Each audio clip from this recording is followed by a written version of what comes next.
You know what?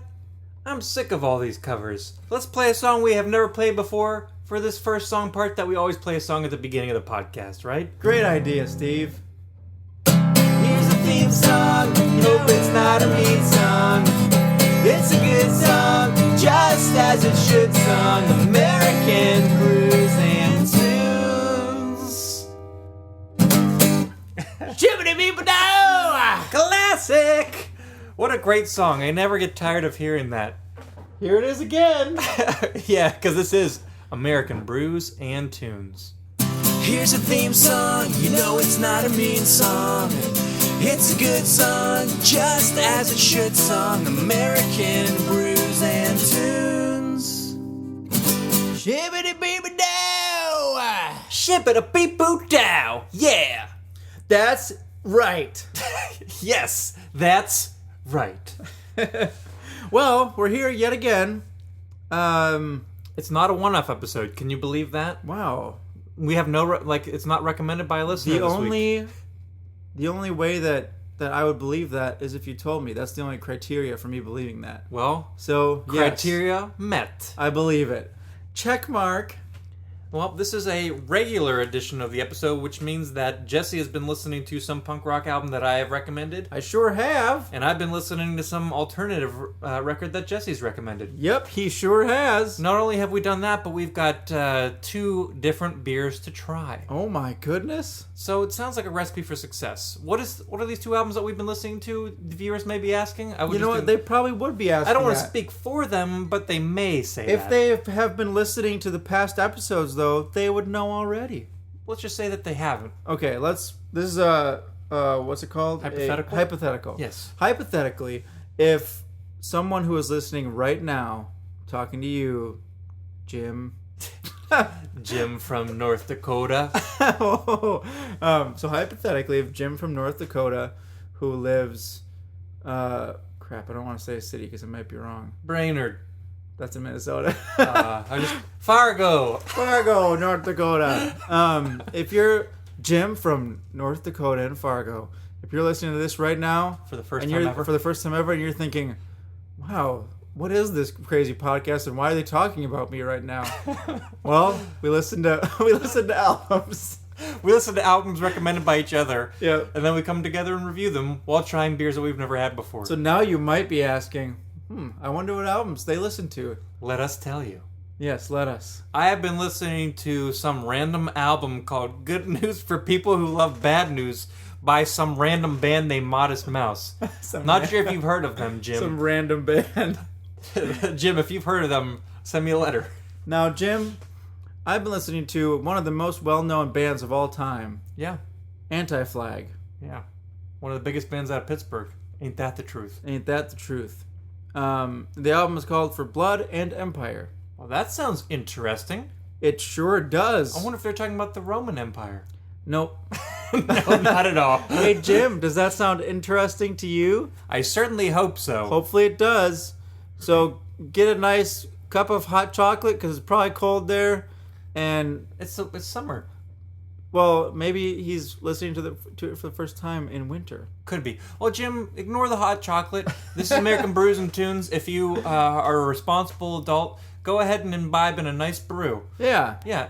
Don't overdo it. Just imbibe a little bit, have a brew, listen, and enjoy. Be responsible with it. Yeah. And I know, Jim, that you're excited for these records, but we're gonna put them on hold for just a minute to talk about our brews. Pause button has been hit. Hit on the records. On the tunes. So Jim. Jim. Are we gonna keep talking to Jim? No, I can't do this. I can't do this forever. So Jim, this is a beer that I'm gonna be having. All right, dear Jim. Right. Anyways, we both actually have. I know that it's not a theme week, but we have beers that are slightly similar themed. Well, we both kind of I just randomly picked this up because it looks cool, and I already had this one, yeah. And so when Jesse picked up his beer, I knew that mine would match it. Yeah, I have a beer from Decadent Ales, which I've never actually had anything from them before. Have you heard of them? Decadent Ales? Yes. I had never heard of them until I tried. I've never had anything by them, but I have heard of them. Well, I'm about to try this in a little bit. It's a double tropical smoothie IPA. Ooh. So it's got peach, pineapple, mango, and strawberry. Strawberry. And it doesn't say it, but I'm curious if there's a little bit of lactose sugars in here, maybe to add a creaminess. Could be. You never know. But so it's that smoothie. It's a smoothie beer, right? So what Okay. could be more similar to a smoothie than A slushy. Oh, why would you say that? Because my beer is a peach slush IPA. What? I know, right? It's from Omnipollo, and it's called Shoutao. Right? Shoutao. Yeah, what does that mean? I don't know. Why don't you spell But it's it? an India Pale... Oh, It's like Shoutao. the word shout, S-H-O-U-T, but Shout A-O. out. A-O at the end. Shoutao. Shoutao. It is an India Pale Ale brewed with peach and, you called it, lactose sugar. See, that's what gives it that creamy vanilla-ness. The creaminess. Yeah, so this should be deliciousness. interesting. I'm curious. Your My beer can kinda- looks pretty cool. It looks like if Grimer was a peach color. Grimer's a Pokemon, for those of you who don't know. It It almost just looks like sludge. See, when I look at your beer, if I look at it for just a split second and don't actually pay attention, I think it's worms. And then when you look at it closely, Where? like, oh, it's something The worms? dripping. Yeah. You see it dripping, and it smells like It's all dripping down. It's a slushy that's Slush dripping. dripping down. Yeah, mine kind of. What would you say mine looks like? It's camouflage almost with bright colors. Yours looks like just kinda Splatters? looks like splatters of colors with strange cartoons on them. It's kind of a cool logo. I'm excited for this. Shall we? Same here. Let's Shall we crack these brews and pour them? yes, let us. Well, you're already I was an anticipatory. you're already cracking. It was an anticipatory beer crack. I just assumed you were going to do it at the same time. And if you're from Ireland, you might be asking, "Where's the crack tonight?" Well, the crack's here. Crack is here, and it just happened. And if you're a U.S. speaking person, we don't do crack. We don't advocate that. It's bad. It's very bad for you. Don't do it. Don't do drugs, people. They're bad. They are bad. Drugs are bad. Okay. Well, Okay. this is one of the first times in a while I've had an IPA that's not New England style. I can see through it pretty good. It's not Yeah, cloudy. actually, ours look very similar. Yours Yours is a little less vibrant, I would say. Yours is a little bit. Mine's a little bit duller. Yeah, mine's Yours a little is bit more orangey. darker. A little bit more Darker and orangey? Yeah. The smell is really good. I can smell an assortment of fruity flavors Ooh. with the traditional, assortment of fruity with a nice flavors. traditional hop smell. Oh, blue clovers. Here, get a whiff of mine. What do you think? Oh, It's nice. I see what you mean. There's a way heavier peach scent on yours It's sweet. than on this More one. heavy peach than your peach. Yeah, just trust me. Yeah, you're right. I can't really get much peach smell from that. It smells good. It's don't get me more. wrong. It's just like the color. The scent is a little bit duller. Let's just say more reserved. Maybe it's more subtle. Oh, more reserved, subtle. That's the word I was looking for. But I mean, smelling beers is great and all, but mean, you why- can't complete the scent without the taste. So let us give our traditional multiple years saying phrase. That's a good let's point. Let's give it a go and give it a little try. All right, sounds good. And for you, Jim, this might be new, but we say this phrase on the podcast when we You try might have beer. heard it twice at the beginning of the episode. It's called Shibita-Beepoo-Dow. So Jim, Yeah. if in Fargo, North Dakota, who's listening for the first time, raise your beer. imbibing responsibly Yes. with us right now. Raise your beer and repeat with us. Shibita-Beepoo-Dow. Ready? Okay. Shibita-Beepoo-Dow! Cheers, Jim. Oh, wow. This is delicious. Huh. I gotta say what I gotta say real quick before Okay, you go for it, yeah. I had forgotten that mine is a double IPA. Oh. And Okay. it clocks in at a whopping 9.3%. Mine clocks in at 7%. So What a difference. hit me first is the slight booziness of maybe a Stone Enjoy by, which you get hit by at first, but that melts away Ooh. in the way that a smoothie melts away. Ooh, And I get okay. hit by a slight hop flavor and a lot of fruit flavors. Okay. And then that melts away to a sweet vanilla flavor. I'm not, like I said, wow, I don't interesting. know if there's lactose there sugars probably in is. here, There has to be, right? but the aftertaste is smoothie.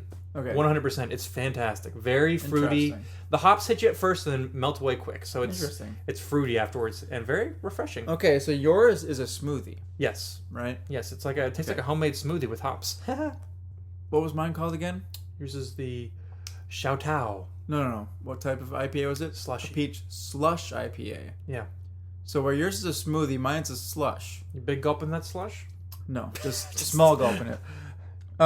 But the reason I say that is because mine's not like as smooth Yeah. and creamy as yours, or as you have described yours. Mm-hmm. Whereas the same way as if you were to eat a smoothie, it would be really creamy and, it's like ice cream. Yes. But a slushy is just like not crushed creamy. ice. Yeah. So this one, it almost, I don't want to speak for the brewery, but it's almost like they took a West Coast style IPA and put peach and lactose sugar in it. That makes sense. I could see that. Now that I say this, I have looked up my beer on Untapped, a great app for all of you who like to check in beers. That's says for you, Jim. a touch of Madagascar vanilla beans round out the finish in my beer. So that might be the sweetness. Here, give my beer a try and see what you think. All right, you give mine a try as well. Pay attention for Do that. that. All right, we'll do a switch. I'll be paying attention for the vanilla. Yeah, yours has a tartness to it, which I would expect, like a fruity tartness almost. Oh. Do you see what I mean about mine? Oh. It goes through like 3 stages for me. There's a lot of sediment in yours too. Yes, and that's not all of it. I haven't poured the entire can yet. That's really nice. Isn't I that good? That. Yeah. I think I like mine better. Yours is a little bit more Same here. tart. This is like more of a slushy. Yeah, It all depends on what you want. And mine's more like a smoothie. If you want more of a crisp, kind of more West Coast style beer, then mine is the way to go. But if you want that juicy New England style IPA style, then yours is the way to go. Yeah. That's really good. I still wouldn't call it a New England style, but it's out of the two of ours, it's closer to the style. In terms of how cloudy it is. Yeah, agreed. It's delicious beer. I'm very satisfied with it. Yeah. Do you like yours? Good. I do like mine, yeah. I think they're both spot on with their names. Yours is definitely a slushy. Slush. Mine's a smoothie. Yeah. Overall, 2 very good beers. Like I had just said, spot on to the smoothie. Yours is spot on to the slushy. Slushy. But very good. They're both creamy though. I agree. They're both. I'm happy. They're both very good. And the way that the Who has a song called Happy Jack, I am gonna write a song called Happy Steve. Or maybe Happy Jim. Or Happy Jim. Jim, I wish you could try this. If only. There's probably a way for you to try it, but who knows? Shall we move on to the albums? We shall. I'm just gonna go out on a limb and say I went first, probably recently. So okay. Why don't you go first? Sounds good. With the anti-flag. Anti-flag, or as some people say, anti-flag. I'm not sure who would say that. Crazies. I don't know either. Crazies. Probably just crazy people would most likely say that. Mm-hmm. For those of you who have not inferred yet, the band Anti-Flag is a political band. Not only that, but they're from the greatest city in the country / world. Minneapolis? No, Pittsburgh. Oh, St. Paul. Pittsburgh. Yeah. Birthplace of Stephen. Birthplace of Steve. Yep, birthplace of Steve. Yeah. So for all of you who are wondering where Steve was born, one half of American Brews and Tunes, he was born in Pittsburgh. Allegheny General Hospital. Allegheny General Hospital. What up? I remember it like it was yesterday. AGH. All right. You're right. Ho, ho, ho, ho. Anyway, Anti-Flag is a band from Pittsburgh. They're a punk rock band, and they are, I believe, they're the most. I don't want to say the most political band I've listened to. The most but on the they're nose. They're the most straightforward political band. A lot of bands will talk about politics and kind of put it behind a veil or kind of dress it up, but they straight are like there's.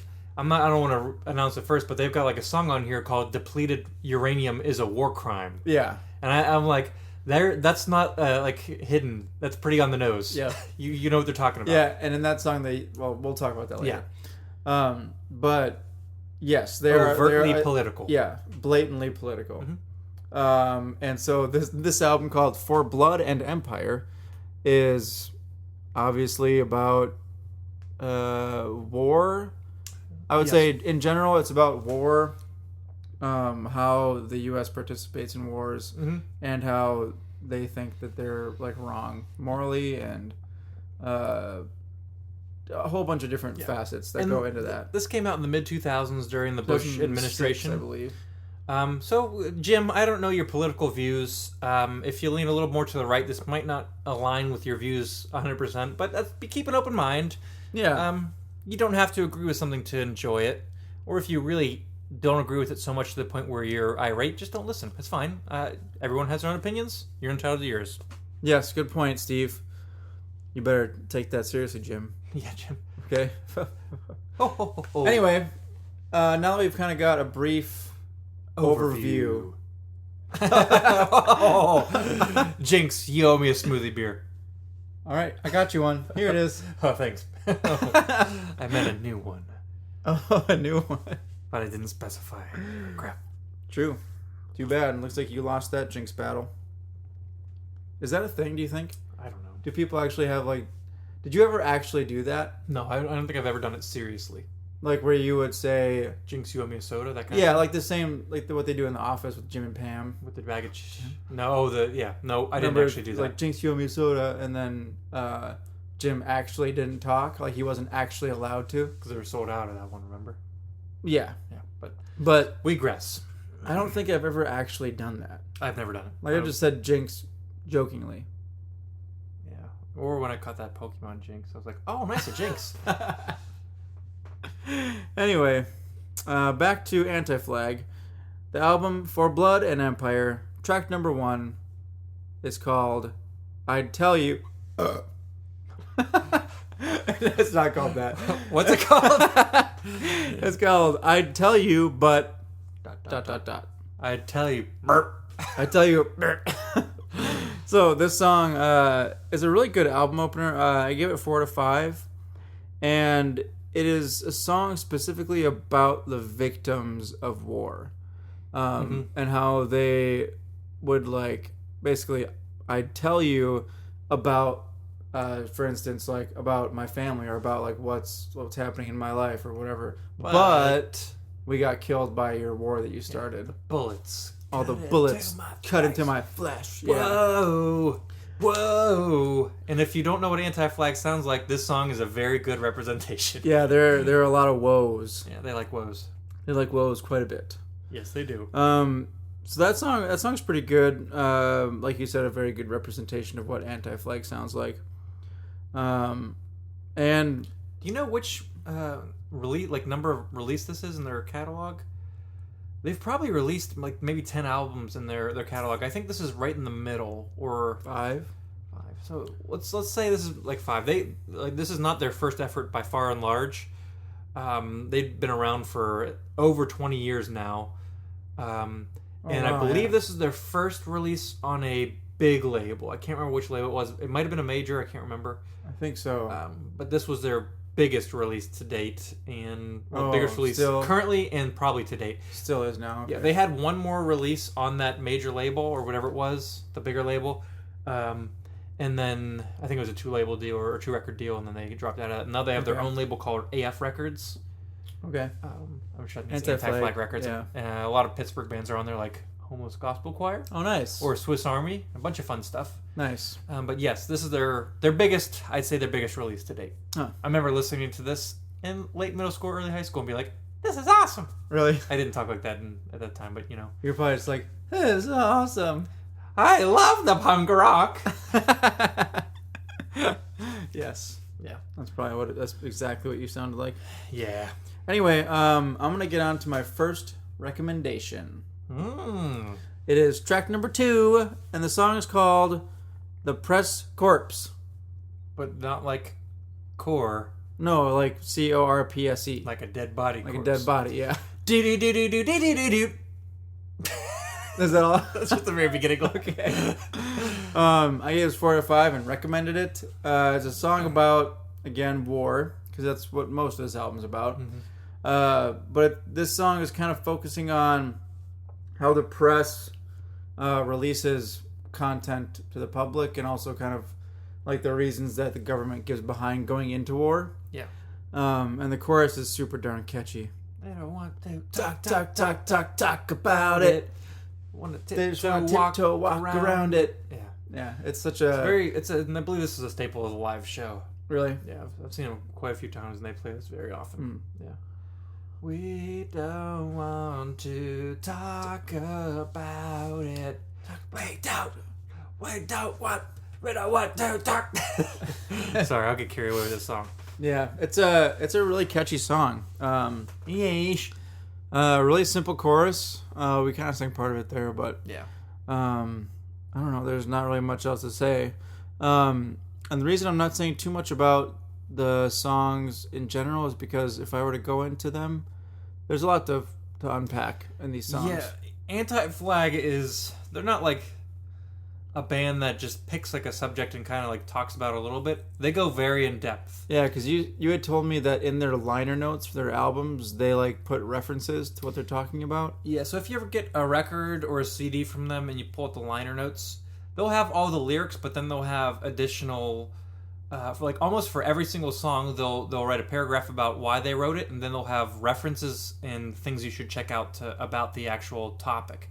So they go very in depth. They give a lot of statistics and a lot of backup support for what they're saying. So it's not like a half-hearted attempt. They go pretty deep into. So stuff. it's not just like childish, angsty punk. It's not a pet project, I would say. It's a fully developed belief that's backed up by a lot of research. Yeah. Yeah. Yep. So that's why I'm just giving kind of general overviews. Yeah. It would take you too long to go in depth for every single song. Yeah. All right. So on to track number 3. It's called Emigre. Emigre, what does that mean?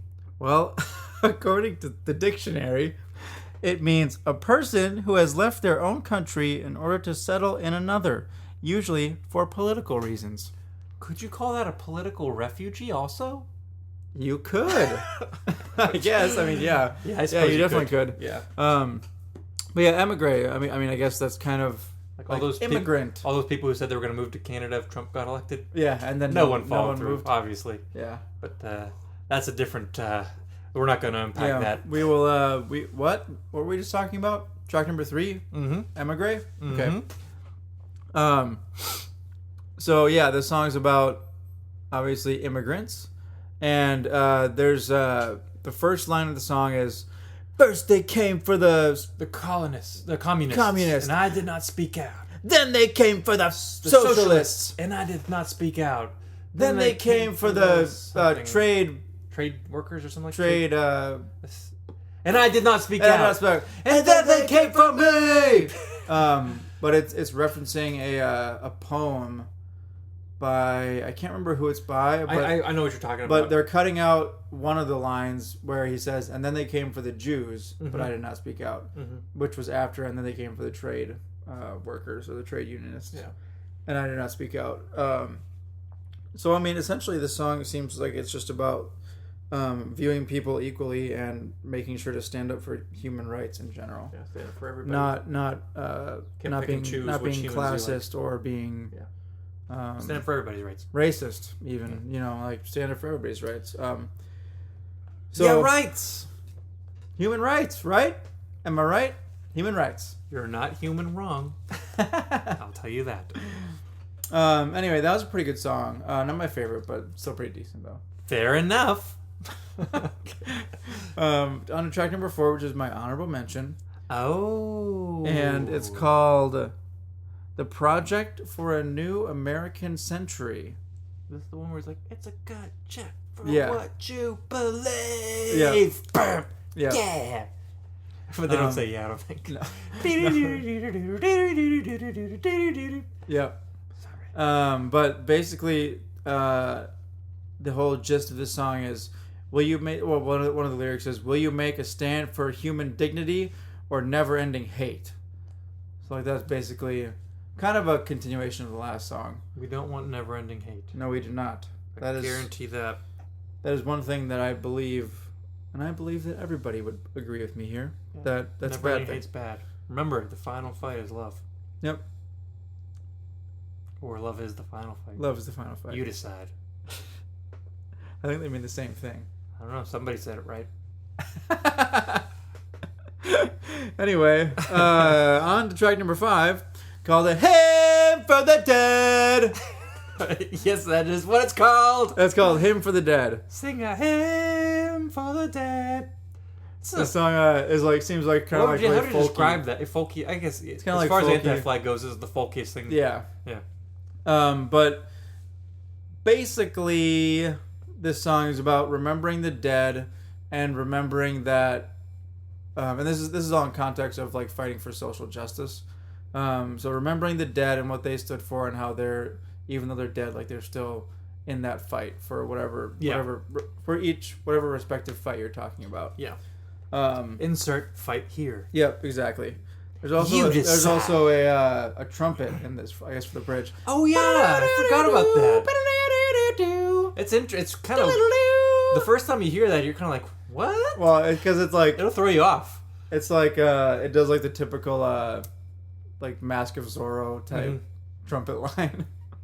So it was kind of weird, but it was good though. It really throws you off. Yeah, but I gave that song 4 to 5. It's pretty darn good. Track number 6 is my next recommendation. It's called "This Is the End" in parentheses for you, my friend. What a great song. It really is. This is the end for you, my friend. I can't forgive. I won't forget. Do you know what his friend is? No. I'm sure after you looking up the lyrics, you know what the end is for his friend. This is the end for you, my friend. Who's he talking to? Who is he talking to? I can't remember right now. What's the whole song's about like marketing and like all this pressure on girls and everything to look their best. Yeah. Like, take these pills; they'll help you lose weight. This will make sure you look like these this. These magazines will make you look like you got to look like how they look in the magazines. So it's talking about that pressure that's put on. This is the end. I don't want to say only girls, but he's probably talking about that. I don't want to generalize, but right, because I mean, like guys feel the same pressure. Yeah, but that's what it is. So the end, his friend, the end, which it is the end for, is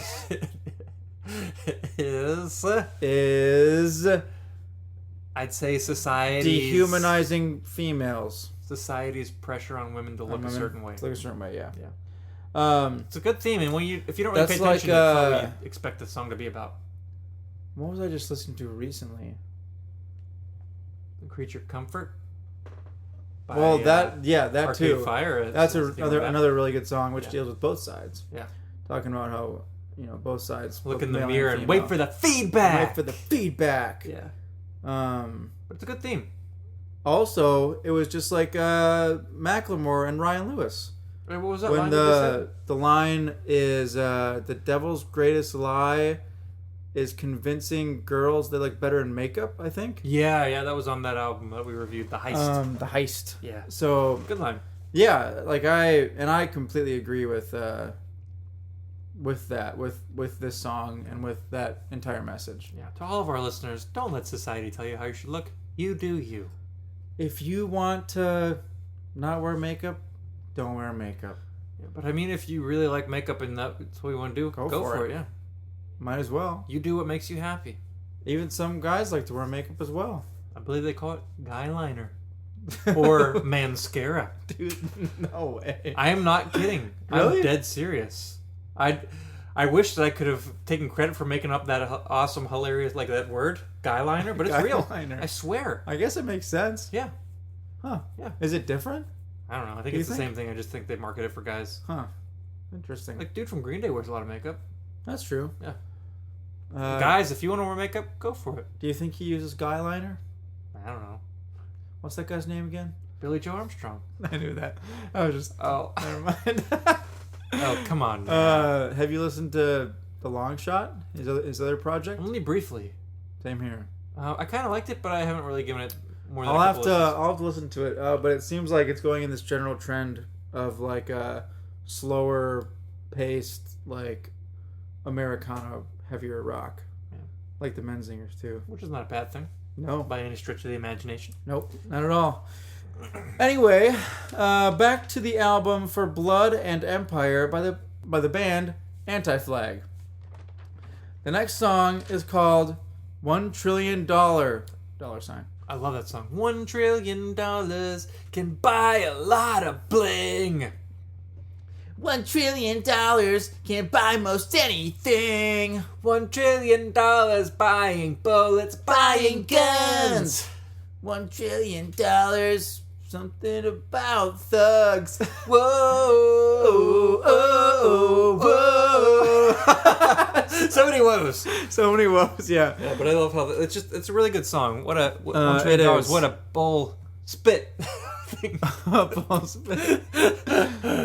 yeah, the song is pretty good though. Great song.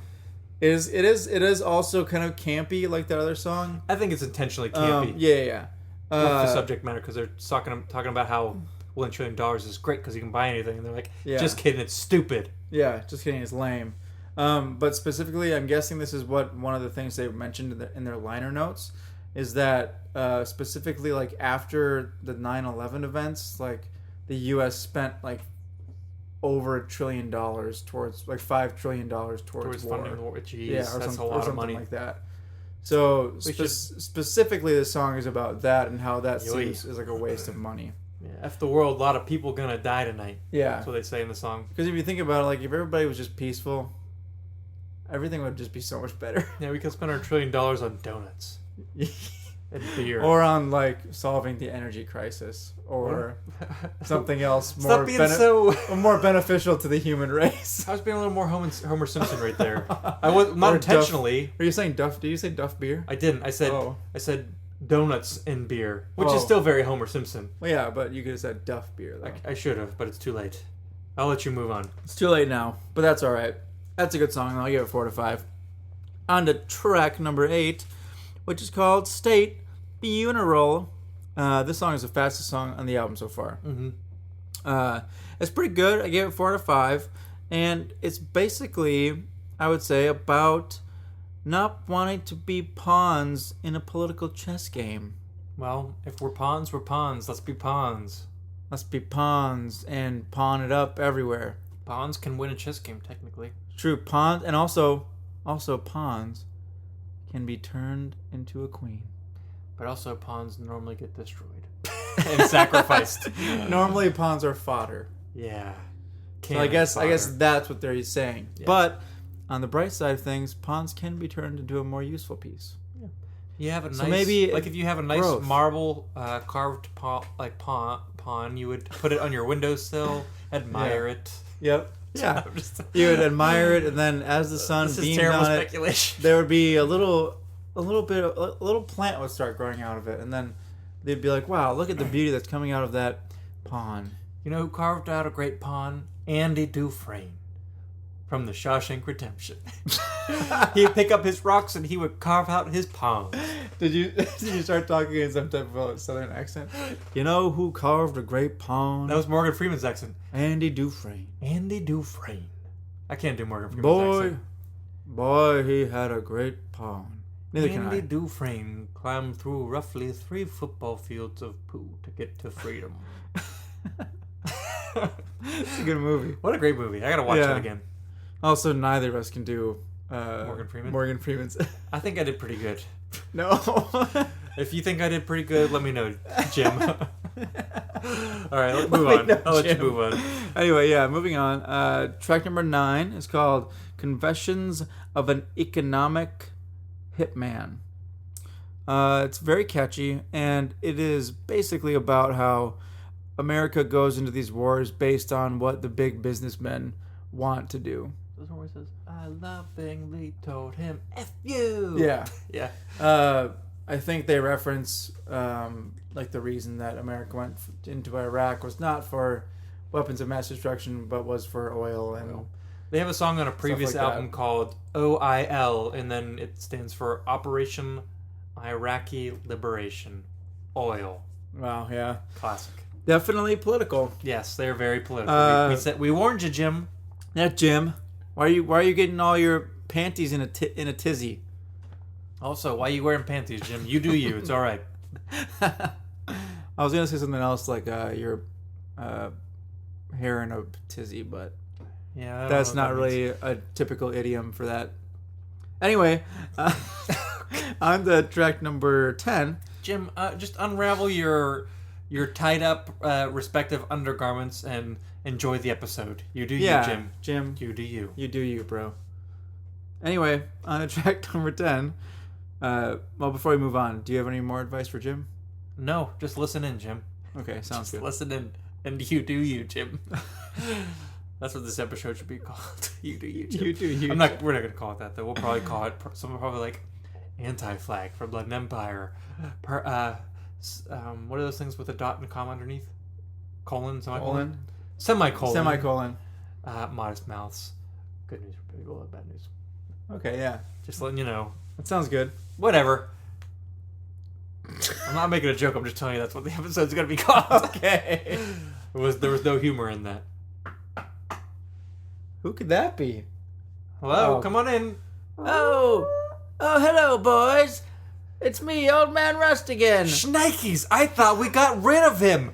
Oh, come on, Old Man Rust. I overheard you talking to some guy named Jim in Fargo, North Dakota. Old Man Rust, you've met enough people for 3 lifetimes, and you've only lived the majority of 1 full lifetime. You can't handle more people. No, what I'm saying is I already know him, and he definitely does have some interesting undergarments. We go shopping together sometimes.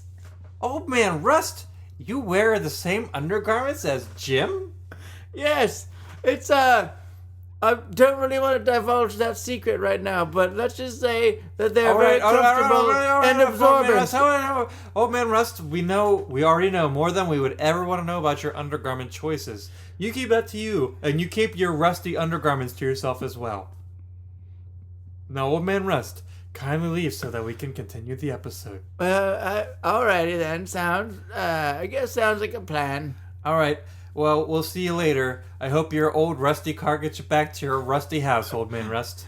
Okay, shippity beep a sham. Is that right, boys? Close enough. Close enough. Watch out for the oxidation. Bye. Wow, he can be tiresome. I know. Why didn't you talk to him at all, Jesse? You could have really helped me out there. I was laughing the whole time of the conversation. Jeez Louise. Back to Anti-Flag. Back to Anti-Flag. Track number 10 is called War Sucks, Let's Party. This one got a little bit of reggae feel to it. Just a slight. Or reggae or ska feel. This one was never my favorite on the album, though. Same, but it was still pretty good, though. Yeah. Anyway, on to track number 11, the WTO kills farmers. I believe that's World Trade Organization? Take back your rights! Basically, correct? a song about taking back World your Trade rights. Organization? I think so, Something yeah. like that? I believe I'm correct, but I could be wrong. We're wrong from time to time. It's fun. It's a pretty good song. Yeah. I give it 3.5 out of 5. But on to track number 12, my last recommendation. Cities Burn. Whoa! Whoa! Funny enough, most of my recommendations had woes in them. They do good things with woes, if you know what I'm saying. Yeah, they do. I like the song a lot. It's also another staple of the live show. The singing almost are there 2 singers in Anti-Flag? Yeah, bass player and guitar player. Okay. There's Whoever this is, Justin Sane. He's the one who does Press Corps and I Tell You But. And the one who does this one and This Is the End for You, My Friend, is Chris number 2. He's called Chris number 2 because the other guitar player is named Chris Head. So when the bass player joined, he couldn't also be called Chris, so they called him Chris number 2. Okay. But the sound of this kind of reminds me of I'm the Avalanche a little bit. He sings in a lower, more gruff... Yeah. Because this is low in his register, too, which is kind of a weird choice, but I like it a lot. And I really like the message of this song. It's way more positive than the other songs. Mm-hmm. It's a song that's about like coming back from a tragedy, like specifically in maybe a specific part of America or a country or whatever. Yeah. Like maybe like New York in the terms of 9/11. But it's basically about like coming together as a community and like working through that problem and healing and regrowth and whatnot. So it was pretty good. It was a positive message. They can be positive. Political doesn't have to be negative, bruh. Yeah, I know. And then the last song is track number 13. Depleted uranium is a war crime. I wonder what that means. Exactly what they say. But it's actually very interesting. You guys go check it out. They use an audio clip from, I can't remember exactly who it is, but it's some U.S. senator or U.S. military, general. Talking about putting depleted uranium on like the tips of shells or something. Bullets, yeah, and then how the adverse effects that has had in Iraq and. Yeah, you'd have to do some research to find out a little bit more about that. But if you get the CD or the record, you can read their liner notes and they'll give you some info. Yep. Shall I review this album? Yes. All right, You so shall. once again, I'm reviewing Good News for People Who Love Bad News by the band Modest Mouse. Modest Mouse. This Modest is Mouse. their 4th album. It was released in 2004, so not too far off from when that Anti-Flag album was released. Yeah. Which it always surprises me whenever I realize that like this album and the Anti-Flag album were released very close together. It's weird, isn't it? They sound like so different and have way different I mean, subject matter. stylistically, they're And different. Yeah. it's just strange. Did you know that this Modest Mouse album was released, was nominated for a Grammy? Best did not. alternative album? It didn't win, I don't think, but it was up for it. Best alternative album. And do you know what like a really big hipster mecca is? Like where there's a lot of hipsters in the U.S.? If you had to pick one city, what would you say? Like what's the hipster city? That one city in Washington. What? Just thinking like Fred Armisten's TV show. Yeah, I know. That's what I'm trying to think of the name of it. Just tell me. Portland, Oregon. Portland, yeah. That's where Modest Mouse is from. Okay. Well, I think their singer was born somewhere else and then lived in Hipster, moved there young. Hipster mecca. There's hipsters everywhere. That's what it seems like. Hipsters and crazy stuff. I don't know. Funny. Voodoo Donuts, I think, is over there. Yes, they are. But that's aside the point. This album got a lot of like critical and commercial success, probably more than Anti-Flag did. Let's be honest. That's all right though. That's nothing against it. But before I actually go into the album, the one thing I want to talk about is Isaac Brooks. Is that his name? He's the singer. His voice is versatile. I'll say that because he can sound like a crazy psychopath. He can sound like spot on rock, or he can sound like smooth, like soft, like very very soft pop. Like and he can make it sound very different. Yeah, and this album has all of it. Yeah, included. it showcases does. Many different vocal timbres. Yeah, timbre is a good word to say. Does he have a lisp? I don't know. To me, it almost sounds like he's got a borderline lisp. Perhaps, but it's hard to tell sometimes. All right, I'll dive straight in. Do it up. The first song is called Horn Intro. I gave it 2 Modest Mice. 2 Modest Mice. I said, meh, it doesn't do much, but it comes back. It does come back. That's the only reason why it's got 2 okay. instead of 1. Yeah. If it didn't come back, it would only have 1 Modest Mouse. But now it's got 2 Modest Mice. And 2 Modest Mice can make many Modest Mice. They sure can. Moving if on it's to a boy and a girl. Yes, it can. On to track number 2, which is called The World at Large. I gave this 3 Modest Mice. Nice. This seems more like it should be the first song. Ice Age heat wave can't complain. The world's at large, but I'm the same. And it's slower and somber compared to a lot of the songs in this album. And I guess a lot of their earlier music sounded like in this vein almost. Okay. I really don't know that much Modest Mouse songs before going into this, which I guess I could have touched upon this before reviewing the songs. The only 2 songs I knew from Modest Mouse before listening to this was Dashboard and Float On. Which is on this album. Yes. Yep. Now, Jesse and I saw Modest Mouse a couple summers ago. They opened up... Well, they didn't open up. They co-headlined for Brand New. Yep. And they did not play Float On. Yeah, it was I was weird. surprised. They played Dashboard. Dashboard. And they probably played a couple more off this album. I didn't know them at the time. Yeah, they did. But Isaac, the guitar player and singer, his guitar's out of tune, and he talked about how he was like 100% deaf in one ear. Yeah. It was really funny. But they sound, other than his guitar being a little out of tune, they sounded fine. Yeah, it sounded good. Anyways, back to The World at Large. The only reason why I think this song got 3 out of 2 instead of 2 is because, like in that first chorus and a couple other parts, they talk about floating on. Yeah. And the guitar line from Floating On is played slower. Have you ever picked up on that? Yeah. I thought that was really, I listened to this like a solid week and a half before I picked up on that. Yeah. And I was like, oh, that's so cool. Yeah. So I thought that was really cool that they incorporated that. Speaking of Floating On, let's move on to track number 3, which is called Float On. Oh, is it? I gave it 5 Modest Mice and I recommended it. Nice. I figured you would. I knew it beforehand. It's probably their biggest song. Yeah, I'd say either this or Dashboard. Everybody knows this song. The guitar line's really catchy. The chorus is catchy. The verse is catchy. Yeah. The guitar line is... Just everything about it is catchy. But that's that.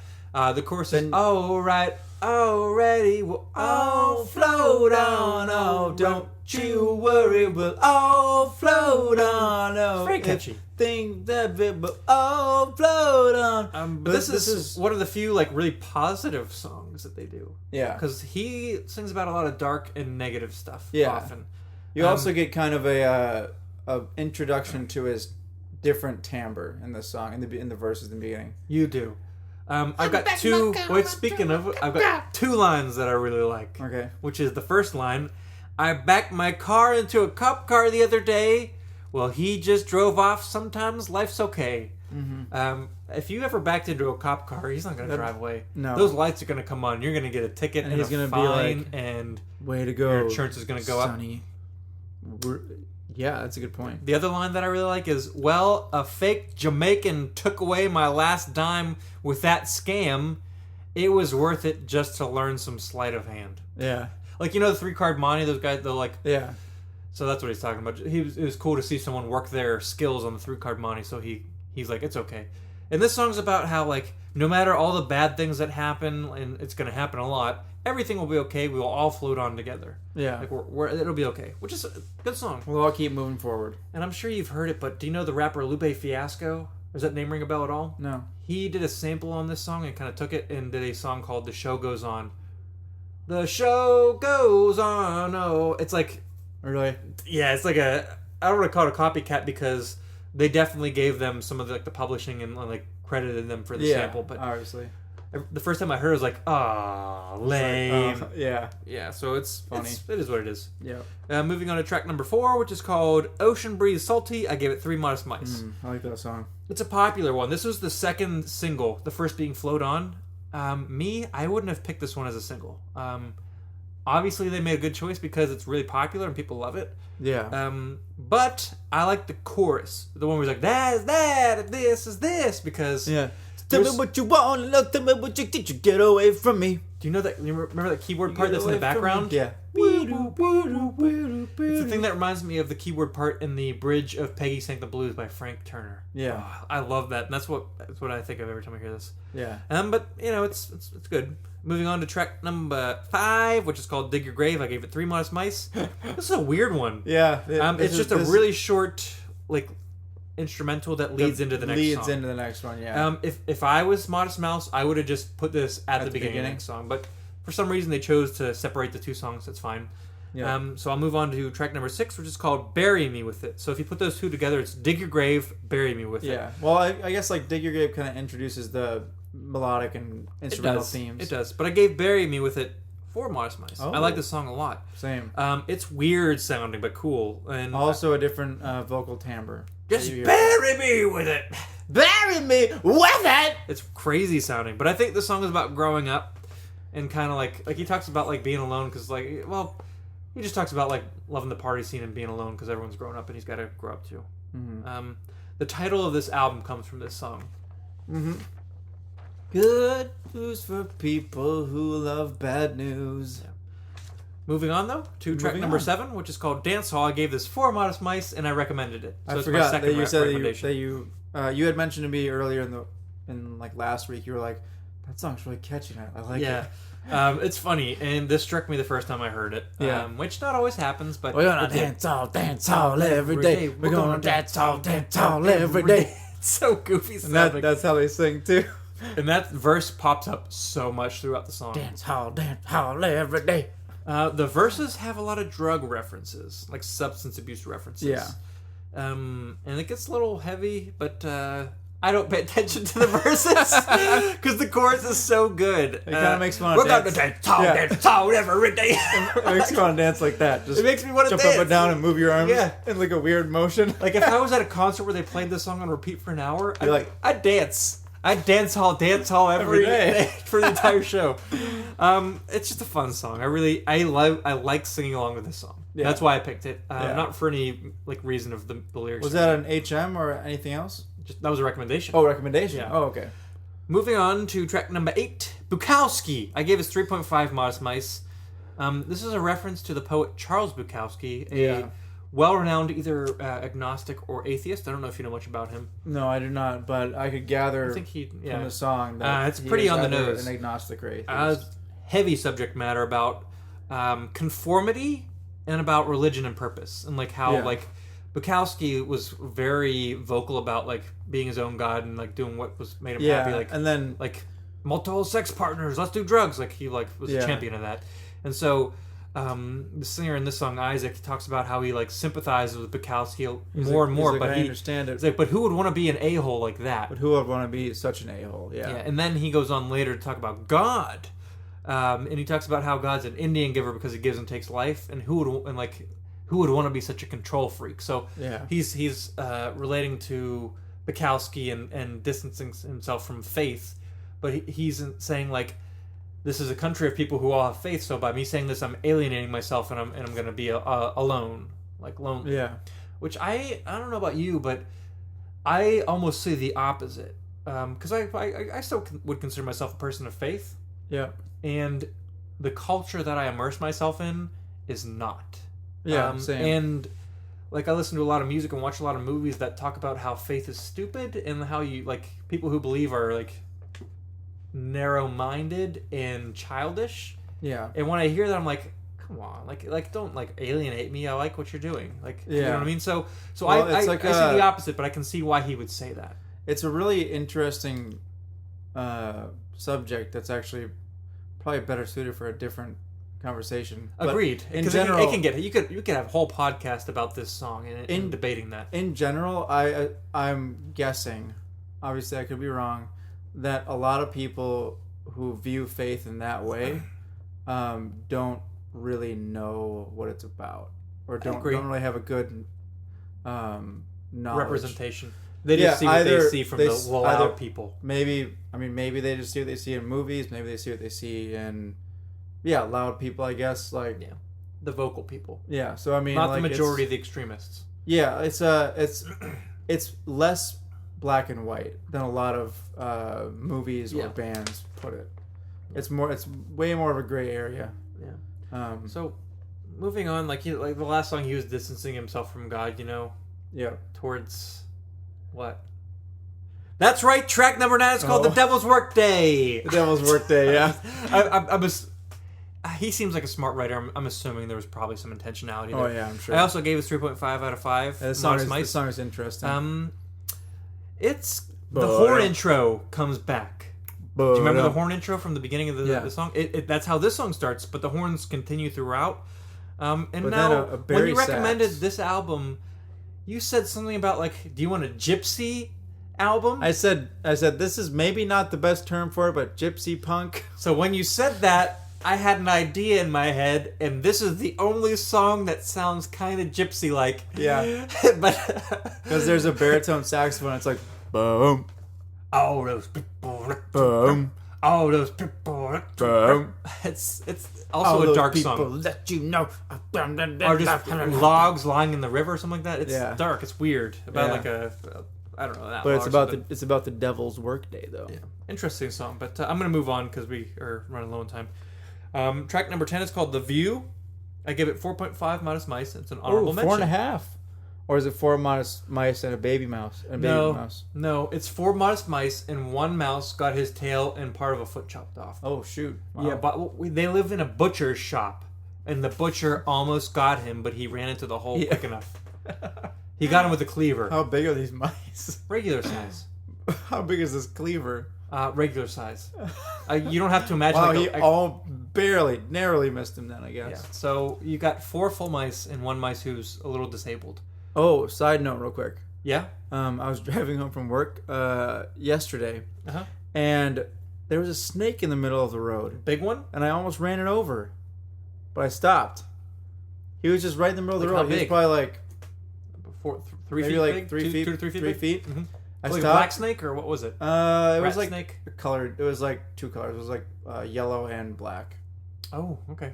Sometimes brighter colors mean. But it wasn't. Poison, it wasn't stripes or anything like that. Okay. It was like a diamond pattern. I don't think it was it wasn't a rattlesnake though.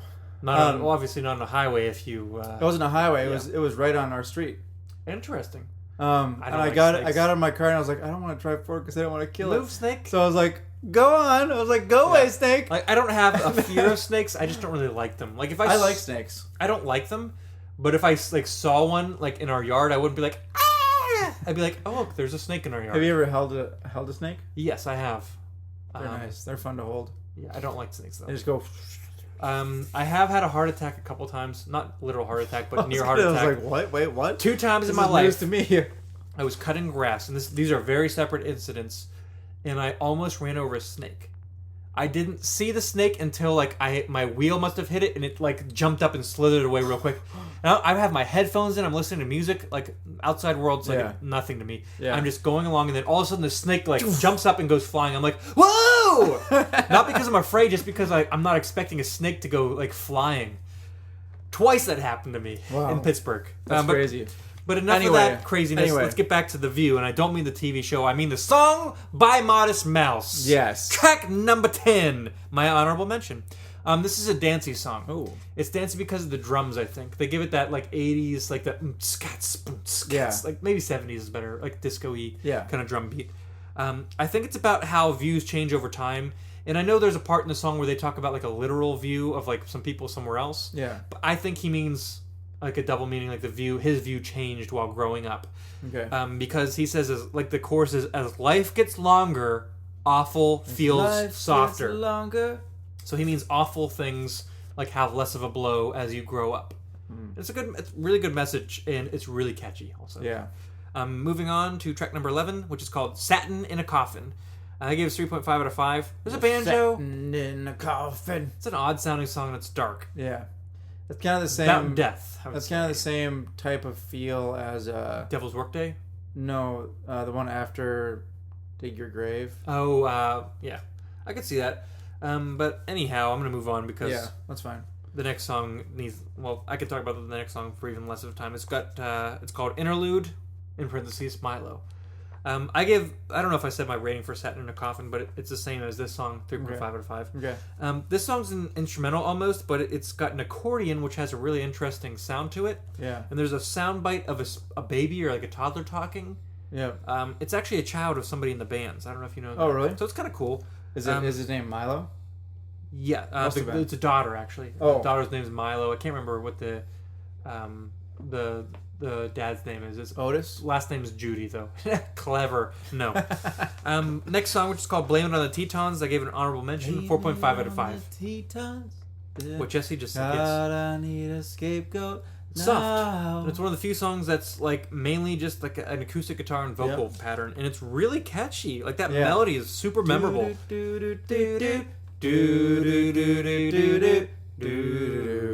Very catchy. Yeah. The only reason I didn't recommend this is because it's super repetitive and it seems to go on a little too long for me. Okay. Don't let that be a deterrent. I obviously honorably mentioned it. I think it's a good song. It's I didn't recommend it because it was between that one and one of these last ones. Yeah, probably Dance Hall, because the next song might be my favorite, which is called Black Cadillacs. I gave it 5 out of 5. Modest Mice. Nice. Like I said, might be my favorite. Black Cadillacs. I think he's personifying a failed relationship or a bad relationship as a death, because they talk about like that theme of someone dying almost quite a bit. Yeah, but I could be wrong. Because he's talking about black Cadillacs in At reference to a funeral. Yeah. Yeah. But it's so catchy, and I like there's such a difference between the verse, the pre-chorus, and the chorus. Yeah, and they do key shifts. Right. Yeah, the song's between each very one. diverse. Mm-hmm. My favorite is the pre-chorus when he says, "And they were F F F and and we're done with all the f***ing around." Yeah, so catchy, and they repeat that at the end of the chorus with I can't remember, but they it's good though. Very, very catchy. But the key changes almost make me think musical a little bit in the way that you said Bayside was musical like. Yeah, like the key changes in here almost made me think of like the different different the key motifs changes and different. themes. Okay, that makes sense. But I like this song a lot. Yeah.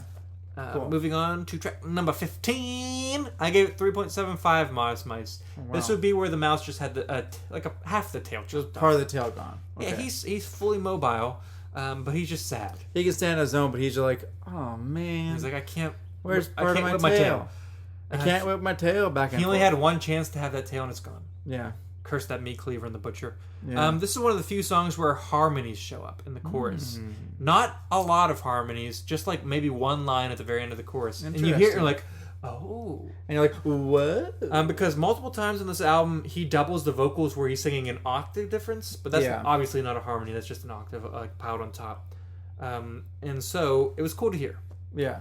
Moving on to the last song on the album, which is called "The Good Times Are Killing Me." I gave it 4 out of 5. The good times are killing me. And have you listened to the lyrics much? Do you know what the good times that are killing him are? Yeah. Yeah, it's drugs. All the drugs. Yeah. Yeah, it's crazy because like earlier he was talking about drugs and loving them, kind of. Yeah.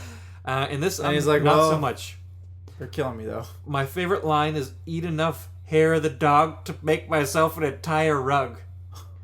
And for those of you who don't know, there's a common phrase saying, "Take a what is it? By the hair, eat hair of the dog that bit you," which means when you wake up with a hangover, you drink a little bit of booze to get rid of the hangover. Yeah.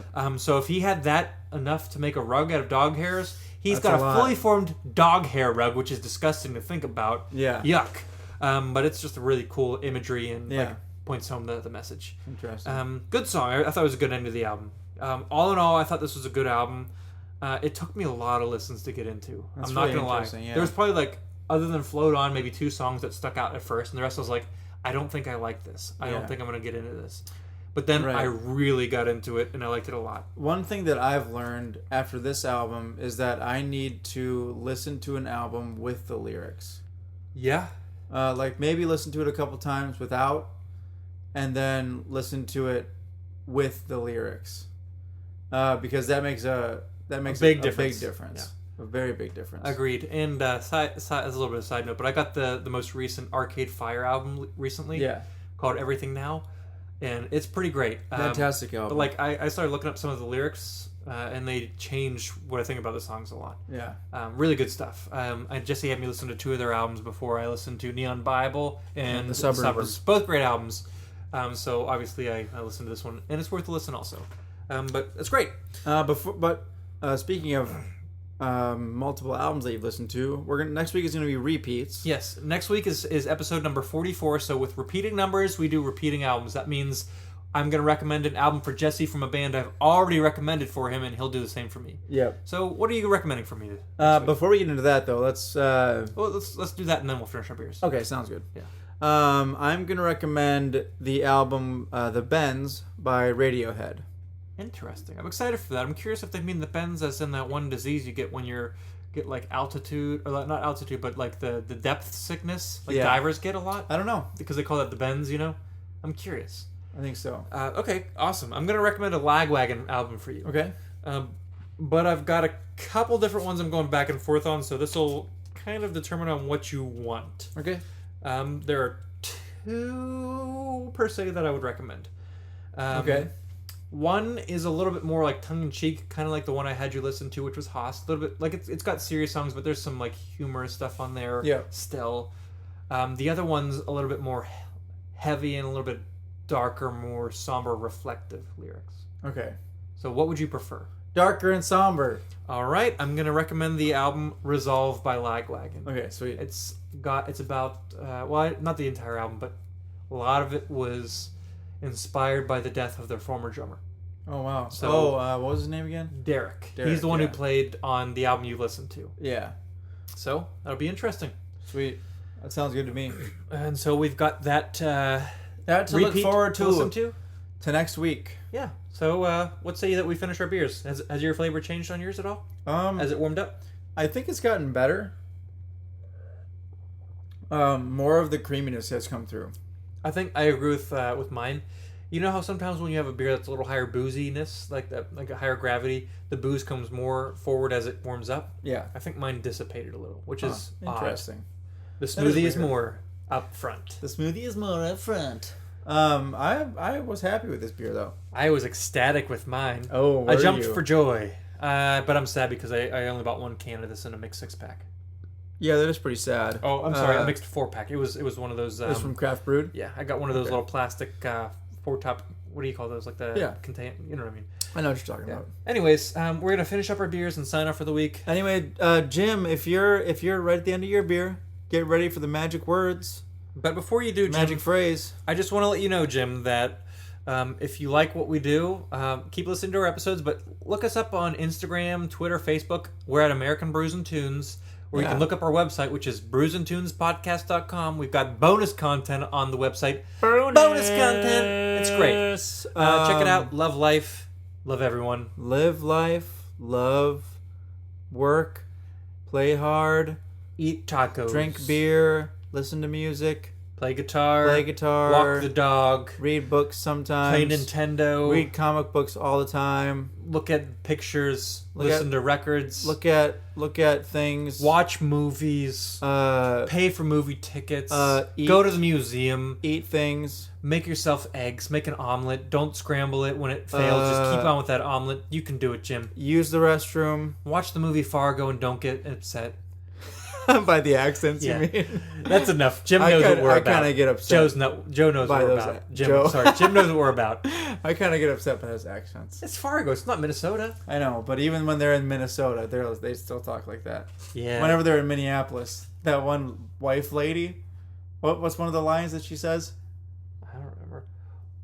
Oh, she's like, it's the Mallard, eh? She's like, oh, you're darn tootin', right? Oh, you're darn tootin'. My favorite's the grandfather who's like, when someone wants to go to McDonald's during dinner, he's like, I know what they do at the McDonald's. I assure you it isn't drinking milkshakes. Has nothing to do with the accent. I just love that line. All right. Anyway. Enough about people getting put into wood choppers. Let's finish our beers. All right. My name is Steven Johnson again. And my name is Jesse. That's it, Jesse. Titus. Shibbity-bee-boo-doo! You know our names. We already said it. This is American Brews and Tunes. Thank you again, guys. We appreciate it. Woohoo! Here's a theme song. You know it's not a mean song. It's a good song, just as it should song. American Brews